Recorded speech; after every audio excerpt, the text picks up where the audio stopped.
Hi guys, happy Tuesday.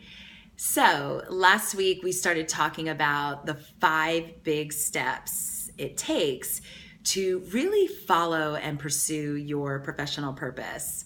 And just to remind you, they are desire, commitment, courage, consistency, and confidence.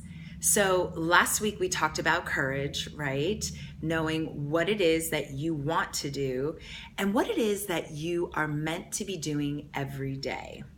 So today we're going to talk about commitment, right? And commitment is such a great topic, right? Just hearing that word commitment kind of stirs things up, right? Because commitment means you're in, right? You declared it, right? When you took the first step and said what you desired, now you declare it by making a commitment to it. And commitment, it stirs things up because for a lot of us, we like having options, right? And we like having a way out. And when you're committed, there's no options and there's no way out, right? You're in.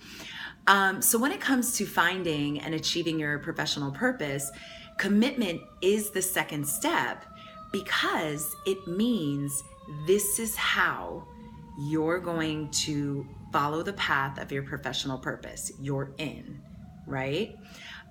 You know what you're meant to be doing. You know it makes you happy. You know it fulfills you, and you know you're good at it, or you would be good at it. And this is where I was last year in January 2016. I was making a decision, right? I had this desire. I knew what I wanted to commit. I knew what my professional purpose was. And what it was time to do was to make a commitment. And the commitment always comes through as a decision. And usually a fairly big decision. It's not just like I want to be a coach, right? Or I want to be an actress, or I want to take a trip around the world. It's a fairly big decision that you're going to make. And for me, it was deciding on my master's program. And I knew that in order to turn my coaching practice into a real business and really become a successful coach, I needed to further invest in advancing my skills and really understanding how to put a business together as well. So this is what I did in January of last year. I made a commitment, an investment of $5,000 to start my master's program. And this was just the first part of it. There were much more investments along the way.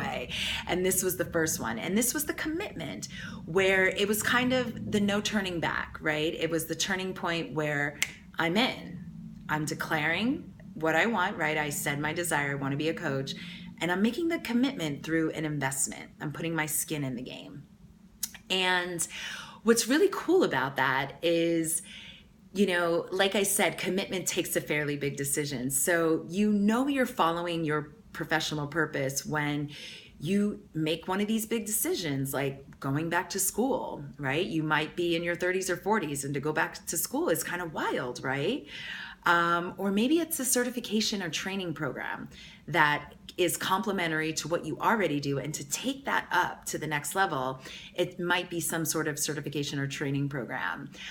For some people, it might be applying for a job that scares the heck out of you, right?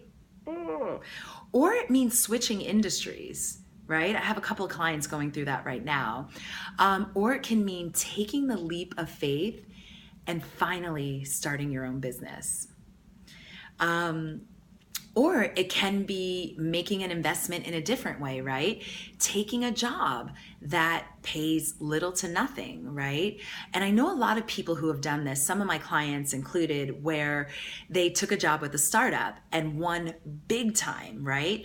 They were paid half or less than half or nothing to work at a startup, right? A startup that they believed in, right? That they were so passionate about. And their investment was taking this position so they could have a seat at the table, right? So they can get in the game. And a lot of these companies are turning out to be really incredible companies. So When you know you are following your professional purpose, you are making these decisions along the way that are deepening your commitment to what you're meant to be doing. So I'm curious, guys, what's one thing you can do this week to further commit to your professional purpose and further commit to what you are meant to be doing every day? Post a comment below. I'd love to see it. Thanks, guys, and I'll see you next week. Bye.